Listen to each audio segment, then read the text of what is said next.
bicho, assim, sob a ótica de negócios, tá? Porque eu não vou entrar aqui em quão horrível foi a não, pandemia isso e tal, nem né? falando Não vou entrar disso. nisso. Em termos de negócios, pô, foi o melhor período da minha vida Uma até hoje. oportunidade? Foi, cara, foi, com certeza. Eu acho que toda crise sempre tem uma oportunidade, né? Sempre tem uma oportunidade. Eu acho que a gente surfou bem essa oportunidade, né? Porque como que funciona? Quando tem uma crise dessa, as pessoas vendem mais as coisas a um preço mais barato, é isso? Porque tá desesperado ou por outras Isso. coisas? Pensa assim, ó, as pessoas, elas acham que uma crise nunca vai acontecer, então elas não se preparam, né? Elas falam, não, mas putz, se acontecer alguma coisa, eu tenho uma pequena grana guardada, alguma coisa assim, mas quando vem uma crise, vem tudo ao mesmo tempo.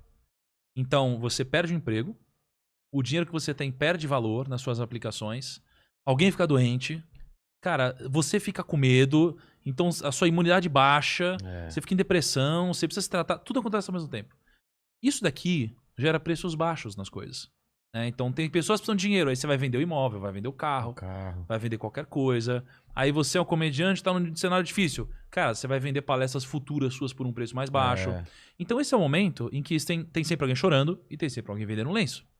O ponto é, como eu sou um cara de investimentos, eu já li trocentos livros, mas eu sou novo. Né? Eu tenho 30 anos. E eu espero há 10 anos uma crise em que eu tenha dinheiro. Uma crise em que eu tenha dinheiro e possa aproveitar esse momento. E essa foi a primeira? Essa foi a primeira crise.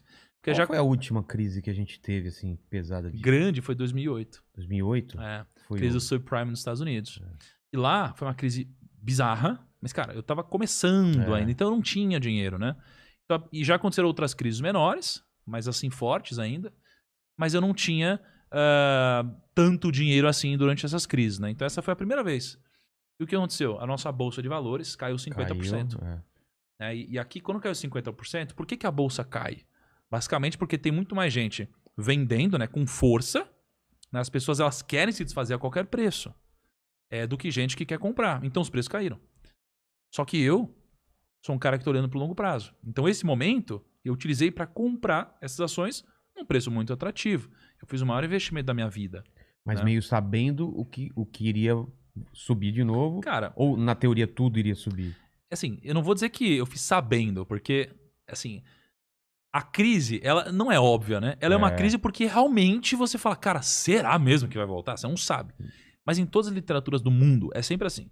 Compre quando tem sangue nas ruas, né? Compre ao som dos trovões. Compre ao som dos canhões. Cara, foi o que eu fiz. Né? E eu invisto publicamente, né? Eu tenho um quadro que chama Rumo ao Bilhão. Eu invisto todo mês. A gente deve estar lá com uma grana hoje, deve ter sei lá, uns 19 milhões públicos, assim. E, cara, foi a maior aposta da minha vida. Eu fiz publicamente, uma galera me criticando. Você falou então em que você investiu? Você já falou? Já. O que você investiu? Eu comprei uma série de ações. Devo ter comprado umas, sei lá, 7 ações diferentes, né? Então imagina, eu comprei no momento em que todo mundo estava vendendo. Então todo mundo me criticou e falou, cara, você é burro, você vai perder dinheiro, você vai quebrar, você é louco. Claro, você lá. Fez o contrário do que... O contrário. Mas, cara, se a maioria das pessoas tem um resultado medíocre, você não quer fazer o que a maioria das pessoas fazem. Você quer fazer algo diferente. Exatamente. Né? Foi o que eu fiz. E as ações subiram, talvez algo em torno de 130%. Já recuperaram? recuperaram? De um ano, exatamente. Né? Então, assim, esse tipo de coisa aparece pontualmente. É coisa que aparece de 5 em 5 anos ou de 10 em 10 anos. E quando aparece, você precisa estar preparado para aproveitar. E você estava percebendo já esse movimento das empresas digitais, de quem faz venda digital, que isso ia... Ou só depois que aconteceu a pandemia mesmo que deu para sentir? Porque, Mercado Livre, tudo, cara, os caras ganharam muito, né? Ganharam muita grana. Eu fiquei viciado no Mercado Livre. Sabe, vício mesmo. Hoje... É mesmo? Mas você negocia, compra e vende, assim? Não, só compro. Só compra? Para não sair de casa, eu compro tudo pelo Mercado Livre. Eu te entendo. Eu sou assim com iFood, Rappi. Exatamente, iFood e tal. Cara, eu fiquei viciado nessas compras. Porque antes a gente, vamos sair hoje e tal. E eu já gosto de ficar em casa, então assim, tudo... Moletom, tudo vem pra cá, tudo vem até minha casa. Perfeito. Então, você teve essa leitura já há um tempo? Cara, assim, contar uma historinha aqui rápida. Eu acho que quando você tá falando de sucesso... Meu acabou já, hein? Quando você tá falando de sucesso, de você acertar o timing das coisas, eu acho que tem algumas coisas que você precisa ter em mente. Tá. Assim, você tem um primeiro grau de pensamento. Né? O primeiro grau de pensamento é um pensamento medíocre. É o pensamento que a maioria das pessoas tem em relação às coisas. Tá? Quando a pessoa tem um primeiro grau de pensamento, elas nunca vão atingir qualquer tipo de sucesso financeiro. O que é a mediocridade? É assim, você olha para uma Ferrari e você fala, esse carro é incrível. Esse carro é muito bonito, esse carro é bacana, ele faz de 0 a 100, sei lá quantos segundos. Legal, esse é o primeiro grau de pensamento. Ah, tá. É uma coisa óbvia. É o que todo mundo pensa quando vê uma Ferrari, né? O que é o segundo grau de pensamento? É quando você pensa assim, cara, legal esse carro, mas quem dirige essa Ferrari? Como que essa pessoa pensa?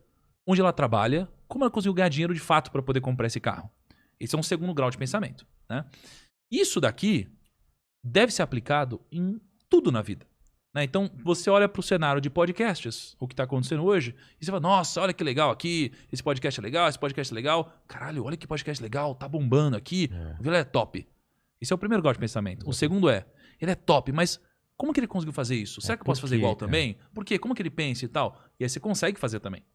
Então, isso daqui é o que eu sempre tento aplicar na minha vida. Engenharia reversa, talvez? Eu acho que seria uma evolução de um pensamento, né? Então, é sempre você pensar num segundo nível de pensamento. Na bolsa foi assim. Pô, tá tudo caindo. A bolsa caiu 50%. A economia tá ruim. As pessoas acham que as empresas vão quebrar. As pessoas estão com medo. Mas se todo mundo acha isso... Esse é o primeiro pensamento. Será que já não tá no preço as coisas? Aí você vai pro segundo pensamento. Porra, então eu vou fazer o contrário, né? Então, se respondendo a sua pergunta sobre se eu achava ou sabia alguma coisa assim do marketing digital e tudo... Esse é o segundo grau de pensamento. O terceiro grau, para mim, é você pegar as tendências. As tendências do mercado, né? Então, por exemplo, eu comecei a surfar uma tendência que é a tendência do mercado financeiro, a tendência da educação financeira no Brasil. Sim. A gente tem hoje 3,6 milhões, mais ou menos, de investidores na Bolsa.